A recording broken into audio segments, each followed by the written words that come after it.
¿Cuántas promesas te han hecho que no se han cumplido?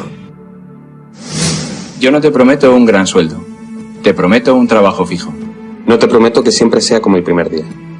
Te prometo que nunca te faltarán las fuerzas. No te prometo que todos tus compañeros resistan. Te prometo que se puede llegar hasta el final. No te prometo personas importantes. Te prometo personas que no saben cuánto valen. No te prometo que vayan a hacer caso de lo que digas. Te prometo que querrás repetirlo una y otra vez. No te prometo la comprensión de los que te rodean. Te prometo que sabrás que has hecho lo correcto. No te prometo que te vayan a pedir ayuda. Te prometo que te necesitarán. No te prometo una decisión fácil. Te prometo que nunca te arrepentirás. No te prometo un trabajo perfecto. Te prometo formar parte de un proyecto inolvidable. No te prometo que siempre vayas a obtener resultados. Te prometo que tu trabajo dará mucho fruto. No te prometo que vayas a tener grandes lujos. Te prometo que tu riqueza será eterna. No te prometo que siempre vayas a poder ser valiente. Te prometo que tu amor será más fuerte que el mío. No te prometo que puedas acabar con el dolor, el sufrimiento y la injusticia. Te prometo que estés donde estés, llevarás esperanza. No te prometo el reconocimiento del mundo. Te prometo una palabra eficaz. No te prometo seguridades humanas. Te prometo la certeza de que has sido elegido. Y te prometo que alimentarás al mundo.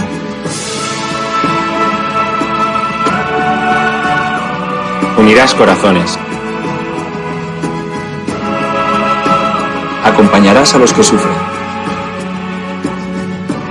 Confirmarás a los que quieren ser fuertes. Experimentarás con ellos la verdadera alegría. Sumergirás a los hombres en la verdad. Y serás sacerdote, testigo de Jesucristo.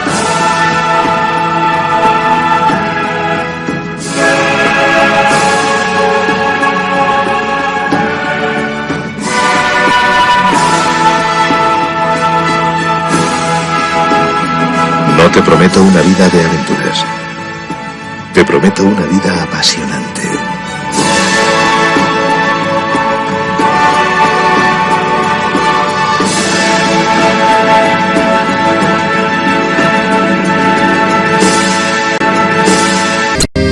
Jesucristo, Señor de la historia, que estuviste, estás y estarás. Sos presencia, esperanza y memoria. Sos el Dios de la vida hecho paz. Sos el mismo Jesús que estuviste junto al lago de Genesaret, y ante el hambre del pueblo exigiste, denle ustedes por Dios de comer. Quédate con nosotros, Jesús, que da miedo tanta oscuridad. No es posible morirse de hambre en la patria bendita del pan. Quédate con nosotros, Señor, que hace falta un nuevo Emaús. La propuesta será compartir como vos y en tu nombre, Jesús.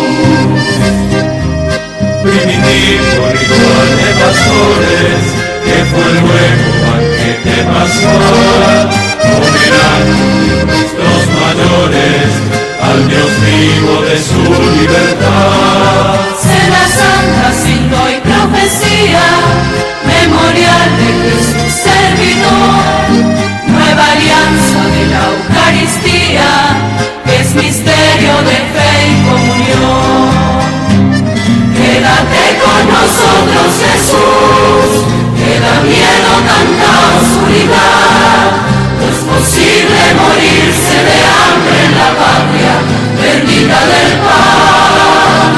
Quédate con nosotros, Señor, que hace falta un nuevo Emaús. La propuesta será compartir como vos y en tu nombre, Jesús, Jesús.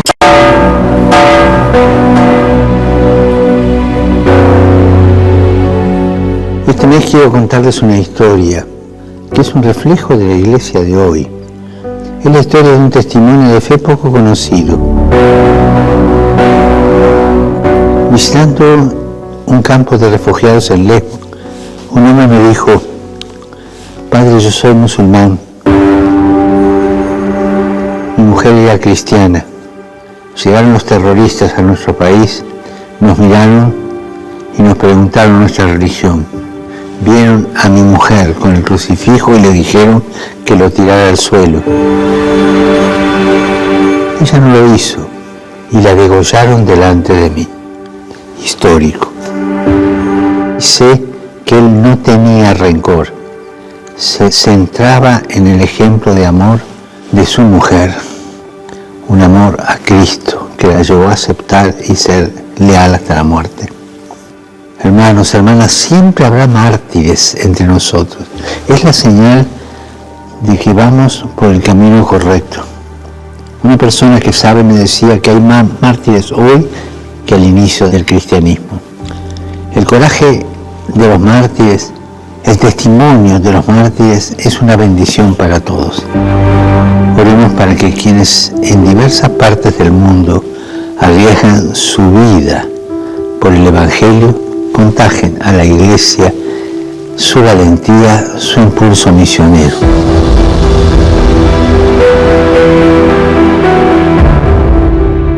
Y abiertos a la gracia del martirio.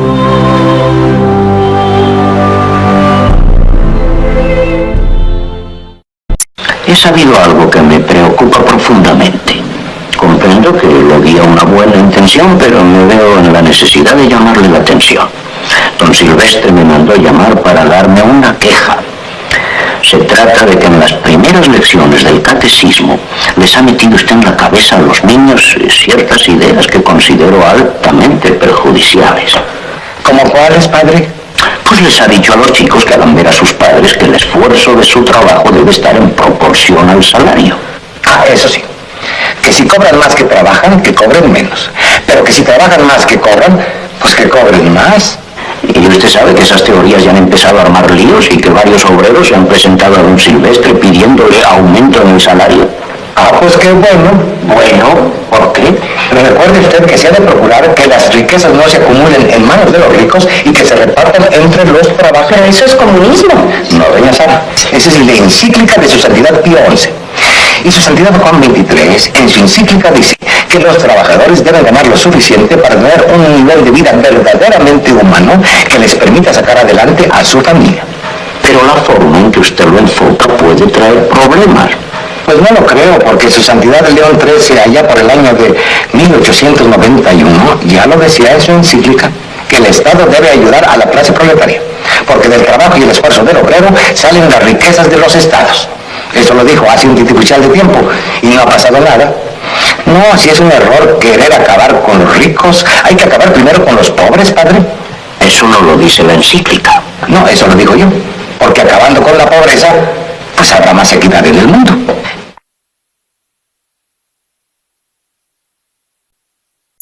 Esto fue escrito en el año 1957. Y si te quedan amigas o amigos con quien todavía podés hablar de política y de sociedad, recordales esto escrito hace tiempo, pero parece que hubiese sido ayer. Al dólar lo suben ellos. De esa manera se devalúa el salario. Una de las formas de disciplinar a los trabajadores que históricamente ha adoptado cierta oligarquía. Los tarifazos los programan ellos. Una forma de transferir recursos del bolsillo del pueblo hacia el poder dominante. La fuga la facilitan ellos, una forma de endeudar a millones para que se beneficien unos pocos. La crisis la generaron ellos, porque a través del miedo colonizan el sentido común. El relato y la mentira lo implementan ellos, para que con la complicidad de los medios nadie sepa la verdad. Es hora que te des cuenta que existe un solo camino. O dejamos que sigan decidiendo ellos, o comenzamos a hacer algo por nosotros. No se trata de cambiar de collar, se trata de dejar de ser perro. Lo dijo Arturo Jauretche, allá por 1957. Que tengas un gran día.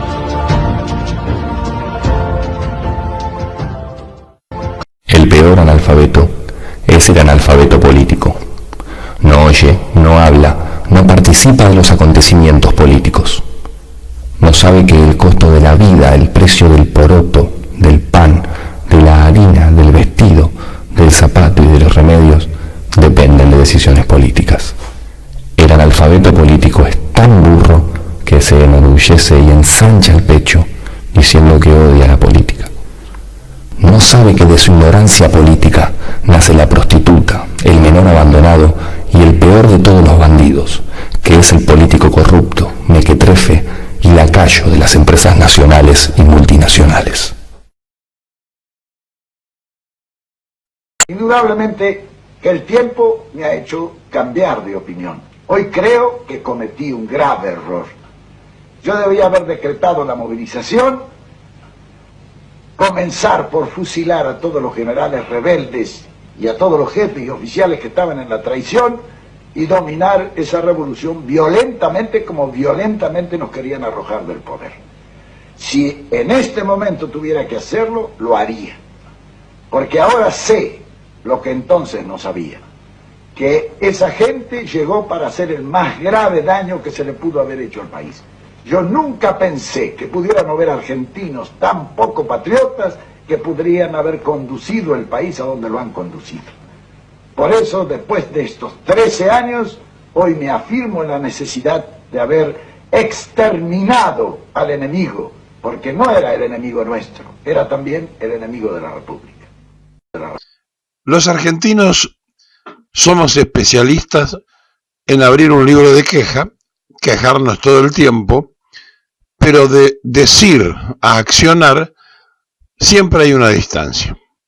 Sin embargo, la Argentina tiene testimonios de un 17 de octubre, de un argentinazo cuando se sucedieron el rosariazo, el cordobazo, etc. Pero también, seamos honestos, hay una desinformación generalizada sobre lo que pasa a espaldas del vulgo del pueblo. Por tercera vez se manda una remesa de oro al exterior. Este gobierno saqueador no solamente está creando situaciones insostenibles en la economía personal de cada habitante, sino que ha tomado decisiones de absolutamente pensamientos coloniales. Y entonces, como no podía ser de otra forma, por tercera vez se manda una remesa del oro argentino al exterior. Ahora, cuando se hacen este tipo de cuestiones para supuestamente tener un crédito avanzado, vayan pensando que es una ampliación de endeudamiento donde alguna vez a algún país se le va a ocurrir embargar el oro argentino y nos vamos a encontrar con la dificultad que por cualquier cuestión judicial que haya fallado en contra de la República, ese oro quede en manos de otro. Como estamos en un momento donde solamente se ve el bosque y el árbol lo tapa, muchas veces no alcanzamos a divisar el contexto de ese bosque en un planeta. La Argentina es un diamante sin pulir, de una tremenda riqueza en manos de algunos, una parte muy pequeña de nuestra riqueza, y toda la otra sin desarrollarse, sin explotarse. Ahora, cuando la educación de un país habla de información universal, y sabemos qué pasó con los griegos, los romanos o los aztecas, pero no conocemos que en Catamarca hay oro, es porque estamos entonces despistados y no conocemos nuestras propias capacidades ni nuestras propias riquezas. Hemos sido educados, criados, informados dentro de un parámetro que se incorporó de afuera para poder seguir siendo colonia. Dejamos de ser colonia española, pasamos a ser colonia británica y después, en algún momento, por un rato muy corto, colonia norteamericana. Dentro de este esquema de la dependencia, la Argentina se ha desarrollado igual por el tremendo potencial que tiene y por la capacidad individual que tiene la persona que nace en esta parte del mundo, pero que no sabemos trabajar en comunidad, no sabemos trabajar en equipo. Un argentino y un norteamericano, no tenga ninguna duda que la capacidad y el talento del nuestro lo supera. Ahora, 10 norteamericanos y 10 argentinos nos quedamos muy atrás, porque esa sociedad aprendió a trabajar en equipo y entonces tiene una planificación de acuerdo a los dictámenes que se hacen y puede manejarse todavía siendo una de las potencias universales. Si vamos al otro mundo, al mundo de los chinos, nos encontramos igual, que con una enorme cantidad de habitantes donde lo principal es poderle dar de comer, los chinos fueron resolviendo lentamente esa situación. Tienen que seguir dependiendo de lo que importan porque no abastece su suelo todo lo que precisan, y entonces encontraron que la mejor forma de hacerlo era organizarse como el capitalismo y proyectarse como una potencia. Son una potencia capitalista, no sé si a esta altura en el mundo por lo que manejan económicamente no son más importantes que los norteamericanos, y en definitiva esos dos polos aparentemente opuestos del pensamiento no dejan de ser dos proyectos imperiales. Así podemos contar a los rusos, a los ingleses, a los franceses, es decir, países que se han expandido de su propia geografía y su propio territorio para tratar de ser un poco más ellos en contra de los usurpados. La Argentina ha estado de turno constante y permanentemente del poder inglés. Pasamos de la colonia española a una colonia a través de las logias masónicas manejadas por británicos. Y ahora, en la etapa de discusión entre si somos pro-chinos, pro-rusos o pro-norteamericanos, se está cumpliendo la tercera etapa de la cual somos contemporáneos y ni siquiera nos damos cuenta. Nuestro país, que tiene una inmensa oportunidad universal porque tiene los alimentos que necesitan 800 millones de habitantes, tiene gente que come salteado. Nuestro país, que tiene una tremenda riqueza en el agua potable y en los ríos y mares que la circundan, no hace un desarrollo de la marina. Y así podríamos enumerar todo lo que la naturaleza nos dio y todo lo que no hacemos a nuestro favor, aprovechando ese obsequio de la naturaleza que le dio a uno de los países más ricos de la tierra. En la Argentina no falta nada.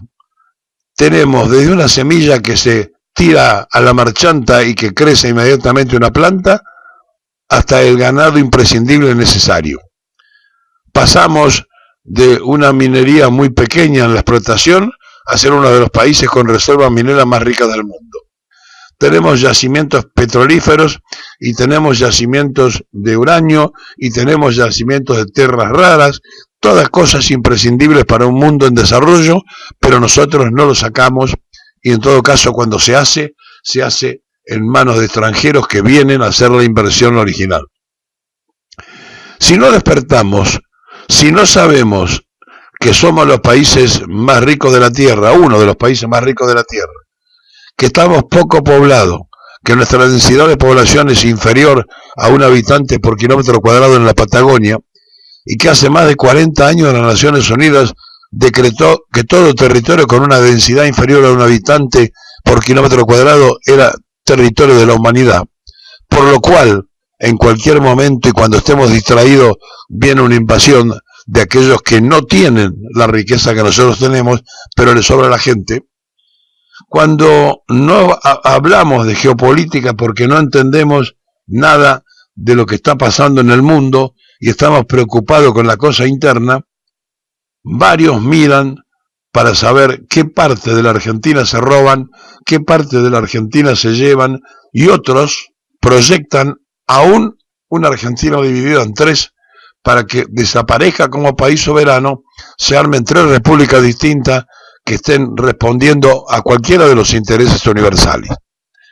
En este momento de la disgregación nacional llegó el turno justamente de dar ese paso por parte de las potencias, porque hay un gobierno que hace todo lo necesario para que la Argentina esté en decadencia, que hace todo lo imprescindible para que seamos dependientes absolutos, y que tiene como proyecto regresar a la Argentina del preperonismo, cuando producíamos la materia prima y no industrializábamos nada. Teníamos la carne y mandábamos la vaca con el cuero e importábamos la ropa de cuero o las botas o lo que fuere. Cuando el valor agregado no se considera en una sociedad, es porque se ha perdido la noción de cómo debe manejarse lo que la naturaleza le ha ofrecido en forma abundante.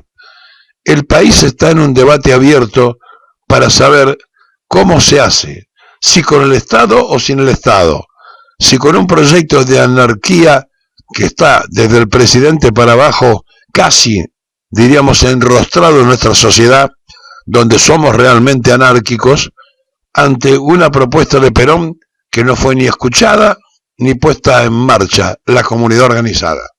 Somos una comunidad desordenada, somos desorganizados, estamos en la anarquía y somos proclive entonces a que cualquier potencia se quede con lo que busca o necesitan en una acción donde el día que pase ni siquiera nos vamos a dar cuenta. La Argentina tiene que debatir cómo se sale de esto, cuál sería el proyecto nacional y cuál es la idea superadora para que el cachivache y el desastre de la entrega que se está produciendo termine y merme. Pero mientras estamos distraídos, mientras hacemos actos de protesta, se mandó la tercera reserva de oro afuera del país. La Argentina de Milei está en liquidación y la ciudadanía argentina lo hizo posible porque lo eligió entre los que se presentaban como la solución. El luchador contra la casta era el pueblo argentino, el que venía a crear condiciones que nunca se habían vivido, vaya si la está creando, nos está llevando no solo al preperonismo, sino al año 30. Alguna vez en la Argentina, cuando se paró el desarrollo, porque todo se importaba y se entregaba la vaca y se importaban las carteras de cuero, cuando nada hacíamos acá, hubo una primera guerra y después una segunda guerra. En esas guerras mundiales, la Argentina se vio obligada, en una de ellas, a desarrollar su industria. En la última, por ejemplo, se desarrolló la industria textil, porque no teníamos nada fabricado aquí y porque todo venía de Inglaterra. Bueno, como estaban en guerra, tuvimos que desarrollarnos. Ahora que no hay nada que nos obligue a nosotros a poder vivir mejor de lo que estamos viviendo, y sin embargo las administraciones que optamos poner para que dirijan el país son un verdadero desastre y una calamidad en cuanto a la geopolítica. Nos viven entregando de mano y pie atados porque ellos son los incapaces, porque ellos creen que es mejor que una potencia mundial se haga cargo y ellos estar de inquilinos en el poder. La Argentina como está no puede desarrollarse, no puede crecer, no puede tener trabajo y lo que es peor, está mandando por tercera vez sus reservas de oro al exterior. Los legisladores, bien gracias, el silencio es absoluto. Ningún senador ni diputado de la oposición pidió informes sobre la atrocidad de que Milei hizo el tercer envío de oro argentino al exterior. Saben que hace poquito me hicieron, en general, está bueno, muchas escuelas de periodismo o estudiantes de comunicación nos llaman a los periodistas que ya trabajamos hace un tiempo de esto, porque hacen trabajos prácticos y los mandan a hacernos entrevistas y a charlar de cómo es esto. Muchas veces vienen acá y está buenísimo porque empiezan a ver cómo se labura. Incluso recuerdo alguna vez cuando estábamos a la tarde que vino un estudiante a entrevistarme y terminó laburando en la producción, lo agarró Ceci Claps, nuestra productora, y dijo, vení. Esto es así, dejá de hablar con el boludo del conductor, así se trabaja. Bueno, pero me acuerdo una de estas que vinieron hace poco que me preguntaban, ¿cuál es el criterio objetivo? Esta fue la pregunta, ¿cuál es el criterio objetivo para decidir de qué vas a hablar? Está buena la pregunta, la respuesta fue que no lo hay. No hay un criterio objetivo. Lo que hay es una mirada subjetiva sobre la realidad y sobre qué temas uno cree que tienen más relevancia, porque tenemos un tiempo acotado. Nosotros acá tenemos, por ahí no tan acotado, tenemos 3 horas de programa, pero aún así no entra todo. De hecho, todos los días nos queda, acá cada uno de los que estamos en la mesa trae 3, 4 temas por día, en general entran 2, con suerte 3. Siempre te queda algo afuera y vamos priorizando todo el tiempo. ¿Cómo priorizamos? Bueno, en función de lo que creemos que tiene más relevancia informativa. Y eso es ideológico, siempre es ideológico. ¿Eso le quita profesionalismo? No.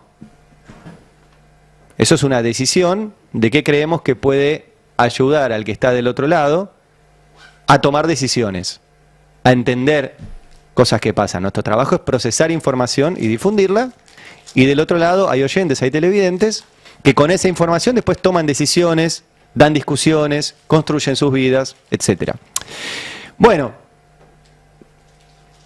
verán que las agendas están copadas por algunos temas que parece que es lo único que pasa en el país, y pasan muchas cosas y quiero repasarlas, y la verdad que hoy abrí a la mañana el Destape y me encontré con un portal con un montón de noticias que no vi en otros portales, que creo que son muy relevantes. Ni hablar de lo que fue la movilización ayer, movilización en el día de San Cayetano, con movimientos sociales, con organizaciones políticas, con la CGT, con la CTA. Movilización muy grande, como siempre, que copó la Plaza de Mayo, y eso no es en general noticia hoy, es raro, pero no es noticia. Pero en un contexto que ya les hemos contado, donde sobre todo la CGT ha elegido una estrategia mucho más de escritorio que de movilización frente al avance del gobierno nacional contra los derechos de los trabajadores. De hecho, hoy, entre otras notas que hay en el Destape, está la de Mariano Martín, que cuenta cómo van las causas judiciales de la CGT contra el regreso de ganancias. Bueno, van mal, porque los jueces, uno la mandó del Foro Laboral al Contencioso Administrativo, lo cual da cuenta que para ellos no es un tema laboral, es un problema entre la CGT y el Estado, no un tema de derechos laborales. Ya tenés un mensaje. Y otra jueza se la sacó de encima diciendo, ah no, como yo también pago ganancias, no voy a opinar sobre ese tema, porque es una de las poquitas juezas que les tocó pagar.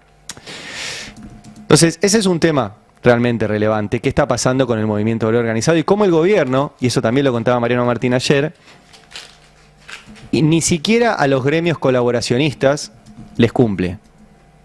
Porque, por ejemplo, ayer también dispuso la intervención de la obra social de los trabajadores rurales, ¿sí? Que son uno de los gremios más grandes del país, una de las obras sociales más grandes del país, y un sector que está muy vinculado a lo que el gobierno necesita, que son dólares. Y es el otro tema que no te dicen. El gobierno necesita dólares. Y no tiene de dónde sacarlos, porque ya no le prestan plata. Está intentando, como dijo Caputo, sacarlos del colchón de los argentinos que ahorraron en dólares. Y no los tiene por otra nota que hay hoy en el Destape, en este caso de Sebastián Premisi, que cuenta cómo el sector que tiene los dólares, que es el sector agropecuario, tiene retenido el 67% de la cosecha 2023-2024. ¿Por qué lo tiene retenido? Porque está presionando al gobierno para una devaluación, porque este dólar le parece barato. Ahora, ¿por qué tenemos un dólar barato? Y tampoco te lo dicen. Porque el ministro de Economía, Luis Caputo, no trabaja para el país, trabaja para sus ex empleadores, que son los bancos, que es el sector financiero. Y ese sector sí necesita un dólar barato para fugarlo barato y para comprarlo barato. El dólar se compra. Si vos lo tenés barato, necesitas menos pesos para comprar esos dólares. Y está sosteniendo ese dólar barato con nuestra plata. Sea timbiando los que tiene en el mercado financiero para que esos dólares no suban y poder decir que durante su gestión el dólar no subió y por ende no empujó la inflación y por ende no tiene inflación, que es otra de las mentiras que te dicen, y por el otro lado para la fuga.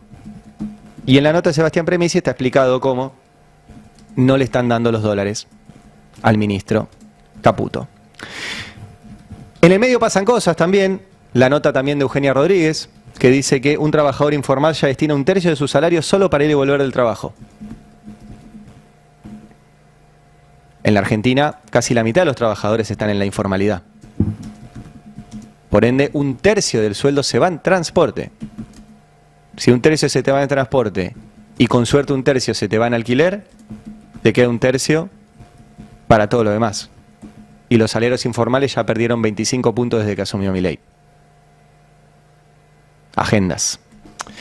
Por el otro lado, este desarme que está haciendo Javier Milei y Luis Caputo de la industria nacional, en uno de los sectores que más repercute es en la automotriz, que no solo son las empresas que ustedes conocen, las grandes empresas automotrices que bajaron muchísimo su producción, sino que es todo el sistema de pymes que conforman la cadena productiva de las automotrices, que también se están quedando sin laburo, que tardan más en despedir porque, como siempre contamos, una pyme que forma un trabajador, en este caso autopartista, le cuesta mucho desprenderse de ese trabajador, no por la indemnización, porque después le cuesta mucho encontrarlo de vuelta, le cuesta mucho formarlo.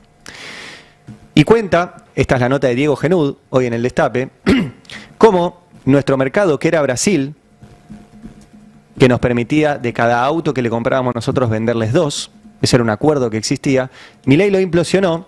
¿Y qué está haciendo Brasil? Está buscando autos en otro lado. Los está buscando en China.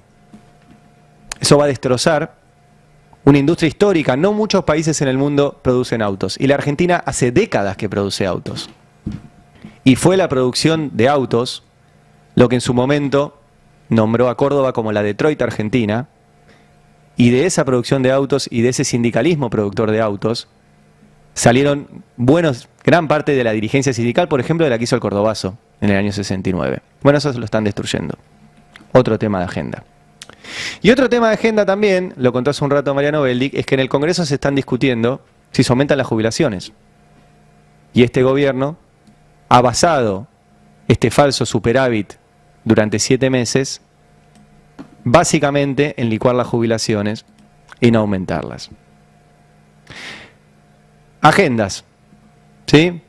Obviamente hay más temas de los que hablar, nosotros damos cuenta, también están en notas en el Destape, pero creo que es momento también de asumir cada uno el rol que tiene y empezar a discutir estas cosas, porque si solamente la agenda, tanto del gobierno como de la oposición, es una agenda sesgada, es una agenda monotemática, queda fuera todo esto, queda fuera que ya un trabajador casi ni le rinde ir a laburar, de que están destruyendo la industria, de que el gobierno el problema que tiene no son los que muestra, sino que no tiene dólares, que el gobierno no quiere aumentar las jubilaciones y que lo que está faltando también es un liderazgo opositor que cuaje frente a todo esto. Agendas. Gracias. Ustedes saben que el gobierno nacional, Milei, abandonó 1000 obras en la provincia de Buenos Aires. Las abandonó más allá del financiamiento, a veces es financiamiento internacional, que uno dice no es presupuesto, no es gasto público, son esas medidas promocionales a las que se acceden y que la verdad que no se entiende bien. Ya lo había hecho Macri con Vidal. Ahí yo decía que había una cuota de incomprensión, una cuota de falta de acompañamiento, pero también mucha torpeza e ineficiencia en el manejo del Estado. No sabían y no pudieron.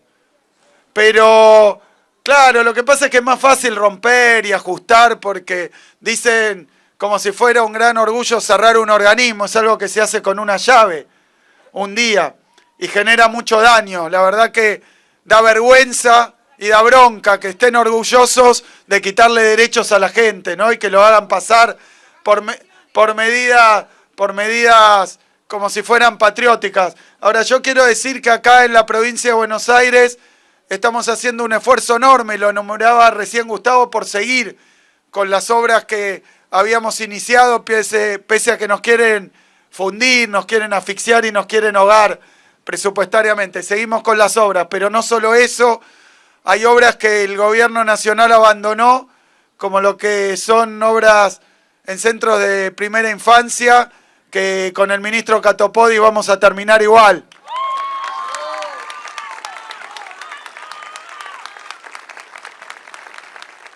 Por supuesto, la Ruta 11.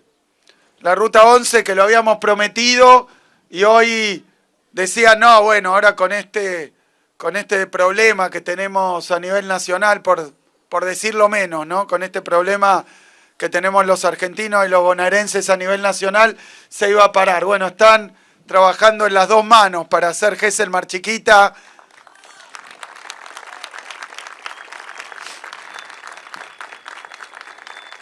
Así que en la provincia de Buenos Aires pensamos distinto, hacemos distinto y sobre todo tenemos un mandato que es defender a nuestro pueblo. Lo veíamos a Milei haciendo esos papelones ya mitológicos, ¿no? Diciendo obra pública afuera, ministerio afuera.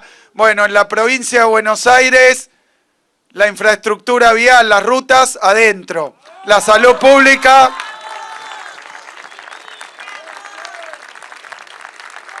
Adentro, la educación pública, adentro, la gente, adentro. Muchas gracias. Gracias.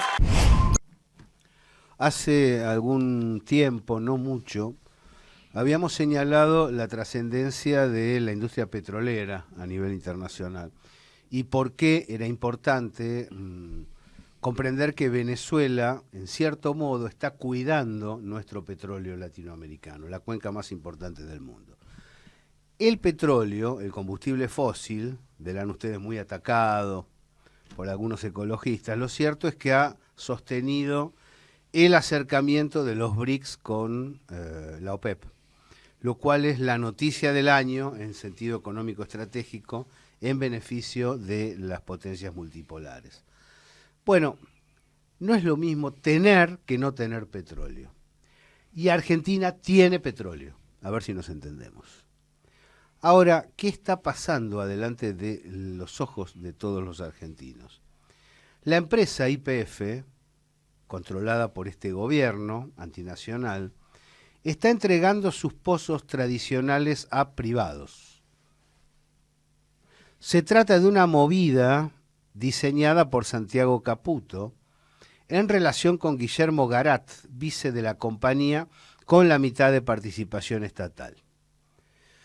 Durante esta semana se dieron a conocer las firmas beneficiadas. ¿Alguien se enteró o estábamos hablando de todas estas otras cosas que usted conoce? La primer compañía fue Ventia Energy, creada por el exministro de Energía del gobierno de Macri, Javier Iguacel, hace poco más de un mes. Arrancamos con el panorama internacional porque esa es la trascendencia y esto es lo que la Argentina está perdiendo. Vale recordar que Santiago Caputo ya cerró un acuerdo con Techint, quien fuera hasta hace meses director de exploración y producción de Tecpetrol, la empresa petrolera del grupo que comanda Paolo Roca. Horacio Marín ocupa el cargo unificado de presidente y CEO de YPF. Se trata de una designación resuelta por Milei en el mes de noviembre pasado, mientras se llenaba la boca de la presunta deshonestidad de los gobiernos populistas. Ya lo había anunciado antes de asumir, lo concretó al asumir. Para aquellos que dicen, no, dijo otra cosa. Macri citó a Iguacel en la Secretaría de Energía y luego en Vialidad, para conseguir así una relación directa con las empresas constructoras. En realidad la situación es pública y se está desarrollando ante los ojos de los argentinos sin que se registren grandes objeciones. Esta es mi preocupación. Solo este espacio, desde la gráfica, y otros 3 medios vienen brindando información al respecto, pero todos pudieron ver el panorama que fue admitido por el propio Macri en una entrevista en La Nación Más. Macri confesó su interés por la energía como empresario privado, sus acuerdos interempresariales para quedarse con el petróleo argentino. Ahora quiere quedarse con la Secretaría de Energía. Hasta ahora, Iguacel es muy cercano a Nicky Caputo, hermano del alma y socio de Macri.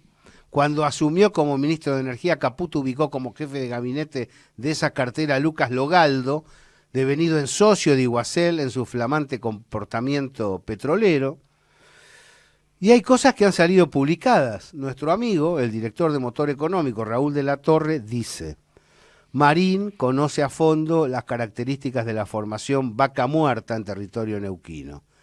Tecpetrol se ha consolidado como el mayor productor de shale gas del país, es decir, del gas extraído por métodos no convencionales.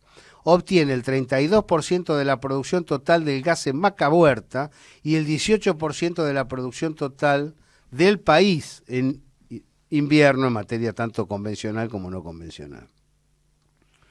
Para situar el panorama, vale recordar una nota publicada en página 12.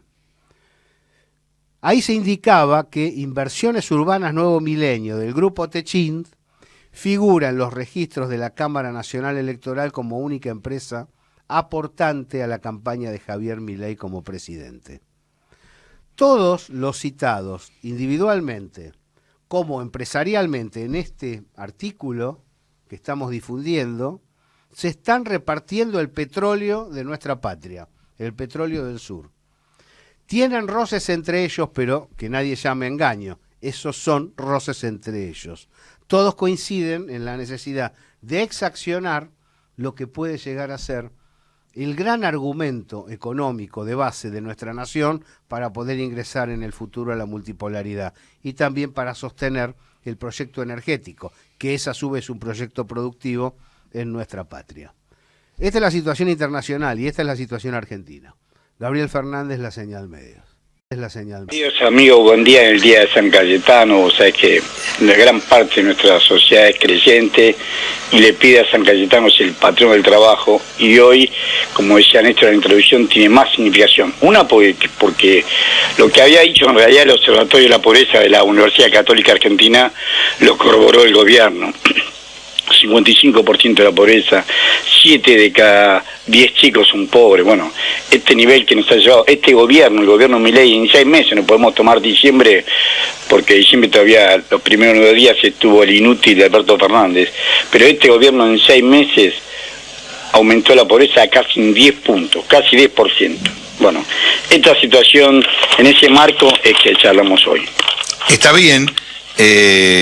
Y creo que hay que tirar todos los datos sobre la mesa a ver si generamos entre todos las marchas, la protesta, todo lo que se pueda hacer, y con la información de los datos que se tienen y que son objetivos, generamos que la política, que viene muy atrasada, porque todos nos quejamos o se quejan de que la CGT tal o cual cosa, que esto, que el otro, que en todo nadie va a la calle. Bueno, una vez que va a la calle, la política no se pone a la altura de la demanda que necesitamos para que haya una discusión política que avale las marchas, las protestas y los números, porque son cada vez más terribles, y además con esta entrega de soberanía que a mí me duele mucho, que es esto de que se va el oro para afuera y lo empeñan. Pero bueno, vamos a arrancar con tu columna, porque hoy te cuento y le cuento a los oyentes, está operando técnicamente Federico García Blaya, así que vamos a ir acomodándonos en el programa para poder salir de la manera más eficiente, para que ustedes puedan escuchar. Y lo más importante que tenemos después de las 10 de la mañana es escucharlo a Roberi. Métale, Roberi, y después buscamos el tango. Bueno, mirá, acá hay un marco de una pelea en los grupos de poder, en los sectores de poder. El poder, digamos, está activista y hasta agropecuario exportador. Hoy el agropecuario es muy venido a menos, pero sobre todo el sector extractivista que se hizo aprobar la ley base. Fíjate que la semana pasada se reglamentó de la ley llamada base y punto de partida, etcétera, etcétera, se reglamentó todo menos el régimen. ¿Por qué no se...? Es un régimen de incentivo a las grandes inversiones que tiene estabilidad fiscal por 30 años, no le obliga a liquidar los dólares de las exportaciones a partir del 5º año, tiene justicia extranjera, reglamentación propia, bueno, todo este desastre que es el régimen en clave africano, con perdón de los países africanos en Argentina.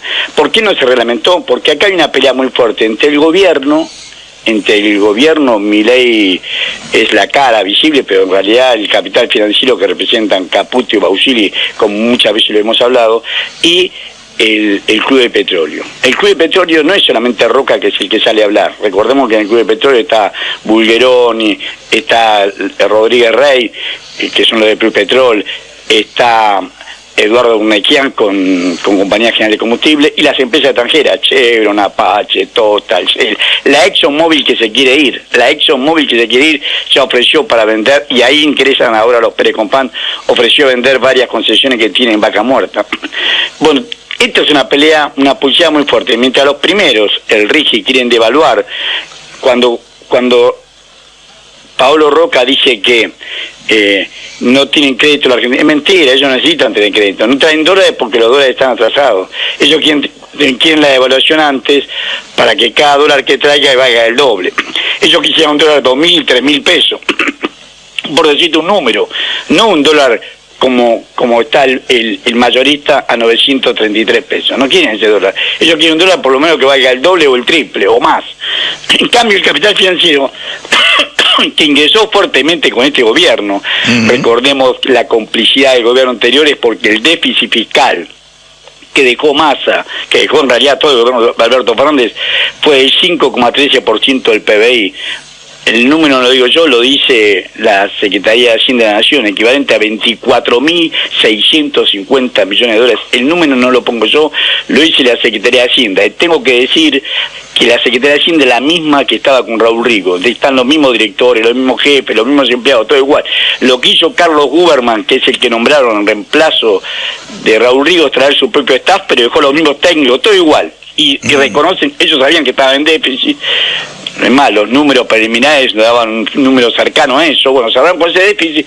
¿Y qué hizo este gobierno? Lo convirtió en deuda pública. O sea, todo ese déficit, en vez de averiguar, llamarlo a Massa y auditarlo y decirle, escúchame Massa, ¿por qué dejaste semejante deuda? Explícame por qué. No, agarraron, y eso sí que es negligencia en la función pública. Lo que hizo Massa y lo que hizo todo el gobierno de Alberto Fernández es negligencia en la administración pública. El COVID solamente le permite justificar a lo sumo 1 o 2% del Producto Bruto, y a lo sumo, no casi 5 puntos como dejaron. O sea, esto es así. Pero no solamente no lo auditó, sino que encima la titularizó, como dice Pablo Quirno, el secretario de Finanzas. Lo convirtieron en título del Tesoro de la Nación, que hoy es una deuda impagable. Por eso la deuda, tenemos récord de deuda. En ese marco, el gobierno Caputo Auxilio pretenden seguir con la bicicleta financiera, pretenden seguir diciéndole, vamos a seguir devaluando un 2%, pero para que ustedes no se vayan. Se lo prometió Vladimir Wernick el 16 de julio, el vicepresidente del Banco Central, no a los grandes, que los grandes ya lo saben y juegan en consonancia, no a BlackRock, a Vanguard, no a ellos, pero a los más chicos, compañías de seguro, fondos de pensión, bancos, más chicos, más son monstruos con respecto a nosotros, pero más chicos que esos grandes monstruos que ya tenemos adentro, le prometió Vladimir Wernick que iba a ir sacándole la plata por el contado con líquido que están haciendo. Entonces, en ese marco, en esa pelea, el gobierno sigue laudando a favor del capital financiero, y por eso que Roca salió a hablar y a marcar la cancha diciendo, bueno, si esto es así, no cuenten con nosotros. Esta es la declaración de guerra del grupo. Por supuesto que ellos también están asociados con el capital financiero, pero quieren ser primero ellos. No están dispuestos a que el capital financiero no lo deje sacar la rentabilidad que ellos piensan sacar del RIGI. No están dispuestos a que el capital financiero le aborte el RIGI, el régimen incentivo a las grandes inversiones. No están dispuestos a eso, y por eso la puja va a ser muy fuerte. Ahora te digo, es muy fuerte. Ahora te digo, el gobierno, la dupla Caputo Auxilio tiene toda la de perder. ¿Por qué? Una, que hay, como dijiste vos, hay una fuerte caída de las reservas internacionales. Tengo los datos nada más que oficiales. Al 1 de julio la reserva bruta era 29.615 millones de dólares, al 1 de agosto 27.069 millones de dólares. Y eso que en el día de ayer le pagaron, recién ayer le tenían que haber pagado el 1 de agosto, no le habían pagado los 820 millones de dólares que había que pagarle intereses al fondo. Se ve que negociaron con Cristian Georgieva, por eso fue Caputo a Río de Janeiro cuando hizo la reunión de los G20 para negociar esto. Estamos 2.546 millones de dólares abajo, 2.546, se están perdiendo reservas internacionales. Es por eso que el gobierno hace esta barbaridad que denuncia, y que acaba de decir vos también, Néstor, que denuncia a la asociación bancaria de entregar oro por 1.175 millones de dólares. Un cuarto de las reservas de oro ya fueron giradas en 4 viajes, dice la asociación bancaria, 2 en junio, uno el 29 de julio y otro el lunes 5 de agosto. Giraron 1.175 millones de dólares en oro. O sea, encima el capital financiero está vendiendo la nuestra, las reservas internacionales la deja, y no sabemos en dónde, porque ni siquiera contestaron. Se agarraron una argucia jurídica para demorar 15 días más la respuesta. 15 días más para demorar para hacer la respuesta, No le contestaron si a dónde van. Si va a un banco de Inglaterra, todos recordemos que es una compañía, es un estudio inglés el que está haciendo el juicio a YPF, y BWIN puede embargar ese oro. ¿A qué va a Inglaterra? No sabemos si va al banco de Basilea, ella a Suiza, o se queda en un banco inglés y van aviones ingleses. Bueno, toda esta barbaridad que estamos viviendo es nada más que para darle la salida al capital financiero que ingresó en los primeros meses del gobierno de Milei. Ahí parece que lo perdimos Yo te escucho. Al querido Horacio Robelli. Yo te escucho bien. No te estoy escuchando. Néstor, yo te escucho, yo no sé si me escuchan a mí, pero yo te escucho. Hola, hola. Yo a Néstor, a vos te escucho perfecto. Bueno, yo te perdí entonces. Dale. ¿Continúo? Sí, continúa, ahora te escucho bien. Se debe haber perdido por un instante. Una fuerte disminución de las reservas internacionales, por eso están prendando el oro, están dando en cauciones, ellos la llaman repro, pero ese repo es una caución de nuestros dólares, que lo vamos a perder. Un cuarto de las reservas internacionales de oro, 1.175 millones de dólares dados en garantía para obtener créditos y de esta manera pagarle a dólares a los que se quieren ir. Eso es lo que están haciendo con nuestros dólares, con nuestras reservas. Después tienen un déficit fiscal, porque ellos habían previsto en el decreto 924, el presupuesto, decreto de necesidad de urgencia, el presupuesto 2024, que cerraba el año con un déficit de 7.000 millones de dólares. Bueno, va a ser mucho más, porque se le está cayendo la recaudación. Julio demuestra que está cayendo fuertemente la recaudación, y en el IVA, que es el principal impuesto, IVA y ganancias son los dos principales impuestos, son los dos que más se cayeron. Está disminuyendo el nivel de actividad, y esto hace que se caiga la recaudación, obviamente. Entonces, tiene menor recaudación, por lo cuanto el déficit va a ser mayor que los 7.000 millones de dólares, que ellos dicen de déficit. Y después tenemos el problema de los pagos de la deuda, grandes vencimientos de deuda, en pesos según la Secretaría de Finanzas. Estudios privados que he leído dicen que es mucho más, pero la Secretaría de Finanzas dice que hay que pagar desde agosto hasta diciembre. Hay vencimiento, no hay que pagar, porque podés renegociar con sus tenedores, pero vas a negociar con un costo. 22,7 billones de pesos de títulos en pesos ajustables, 22,7 billones son 22.700 millones de dólares, y a su vez debes pagar en títulos en dólares, entre ellos están los tramos de capital que se le debe a los bonistas y los intereses y la refinanciación, y siempre y cuando se refinancie el capital del Fondo Monetario Internacional, 6.300 millones de dólares. O sea, están ahogados por la deuda y no tienen recursos, y el capital financiero se quiere ir. La pelea entre el capital financiero que se quiere ir porque ya quiere que su ganancia se convierta en dólares, y el Club del Petróleo que quiere devaluar ya para poder traer los dólares y hacer este plan de saqueo que tienen, es el contorno en el cual vive el pueblo argentino, con los niveles de pobreza que reconoció ahora el INDEC del 55% de la población. Ahora, esto se da en un contexto mundial donde también estas presiones se están jugando. El otro día lo escuchaba a Tilio Borón, no hablando estrictamente de economía, pero dice que esta aceleración que se produce con el tema de Venezuela, las guerras, están en búsqueda de una mayor concentración y asegurarse los tantos en una disputa internacional que ya no tiene demasiados parámetros, digo. Se rompen todos los esquemas, no solo lo de Venezuela, lo que pasa en Estados Unidos, lo que pasa en Inglaterra, digo, la situación mundial que rodea esto, que le da contexto a este quilombo en la Argentina, no es de lo mejor tampoco, no hay ninguna estabilidad. Pero seguro, la Argentina está en una situación de extrema debilidad, por lo que contamos, tiene fuerte vencimiento de deuda, tiene una fuerte deuda, la mayor deuda pública la tenemos con Milei. O sea, la mayor deuda pública de toda la historia nuestra, casi el 95% del PBI. Ni en los momentos, ni en el 89, ni en el 2001 tuvimos el nivel de deuda que tenemos ahora. ¿Me escuchás bien ahí? Sí, ahora te escucho bien. De a ratitos te perdía, pero bueno, por eso. Yo siempre te escuché bien a vos. Espero que los oyentes nos escuchen bien a los dos. Sí, me dice Federico que va bien. El nivel de deuda que tiene la Argentina en este momento es la mayor de toda la historia argentina.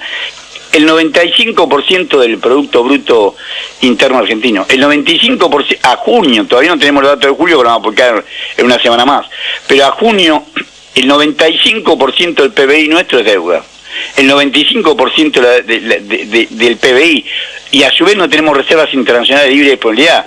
El mismo Vladimir Wernicke, cuando fue a Estados Unidos, a Nueva York, reconoció que terminamos el año con reservas internacionales negativas en 3.300 millones de dólares. Dijo él, va a ser más. En cualquier estudio privado te reconoce que va a estar arriba de 5.000 o 6.000 millones de dólares de reservas negativas.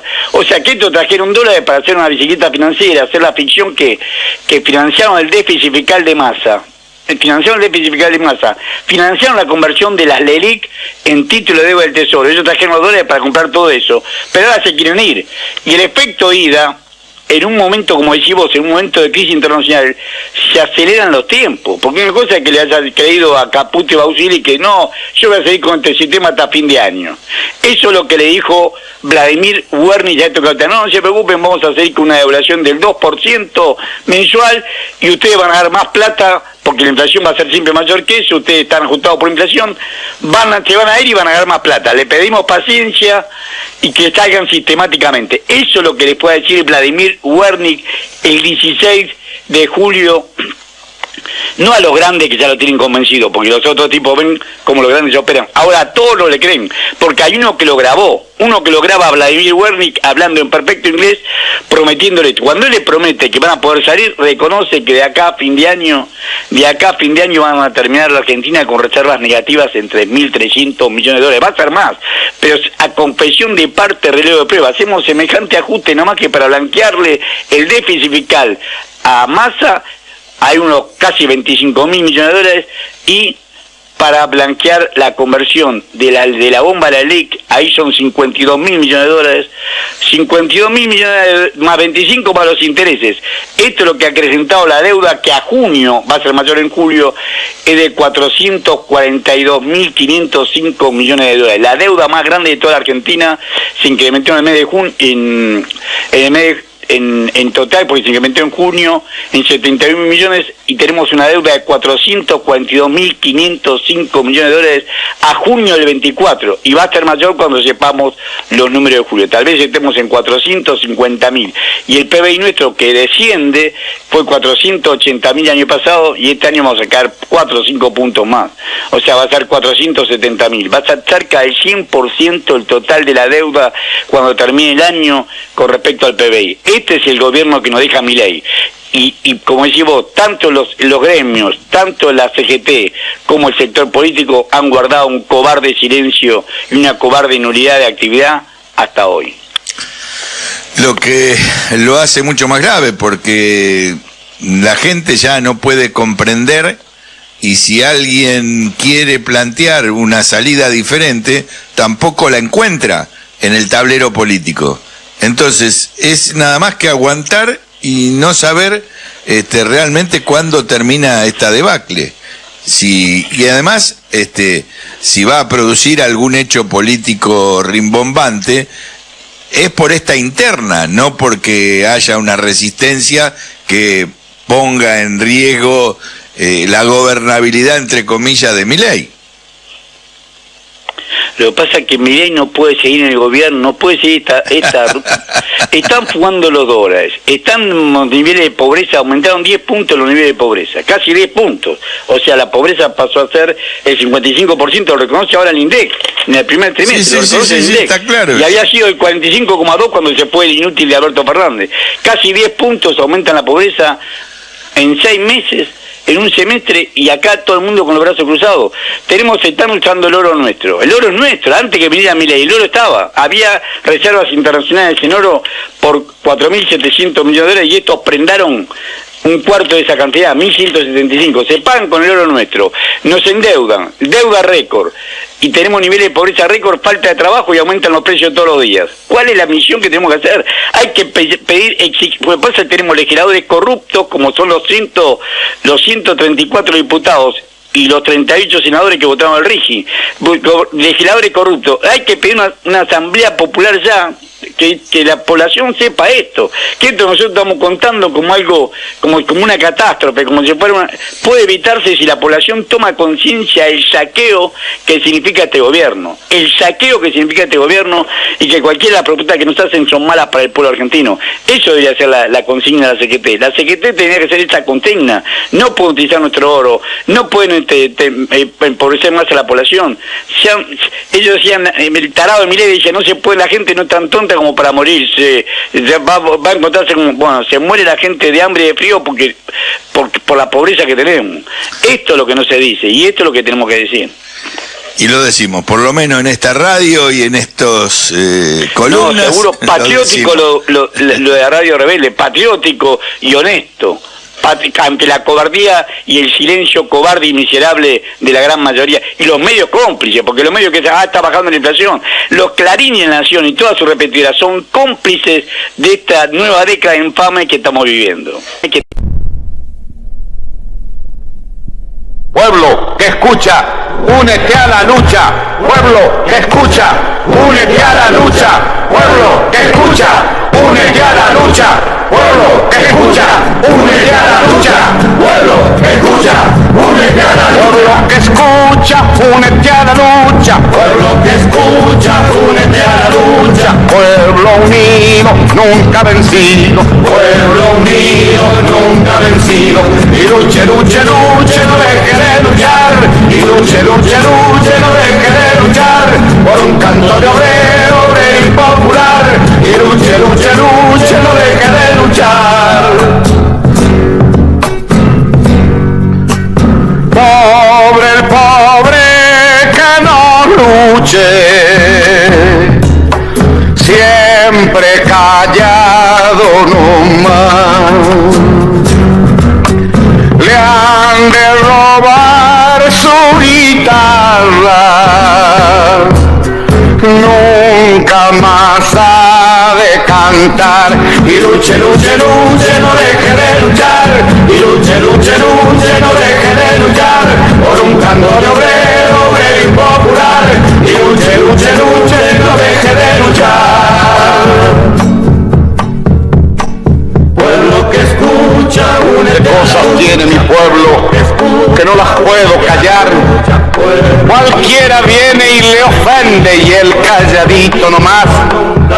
Pero guarda al que trampea, pero guarda al que le miente, porque mi pueblo no es tonto, porque mi pueblo es valiente, porque mi pueblo algún día cuando la sangre reviente habrá de salir cantando con un fusil en la frente, y entonces no habrá más niños durmiendo bajo los puentes, ni obreros, ni campesinos, siempre apretando los dientes, porque mi pueblo es de machos y nadie me lo desmiente. Y luche, luche, luche, no deje de luchar. Y luche, luche, luche, no deje de luchar. Por un canto de obrero, obrero y popular. Y luche, luche, luche, no deje de luchar.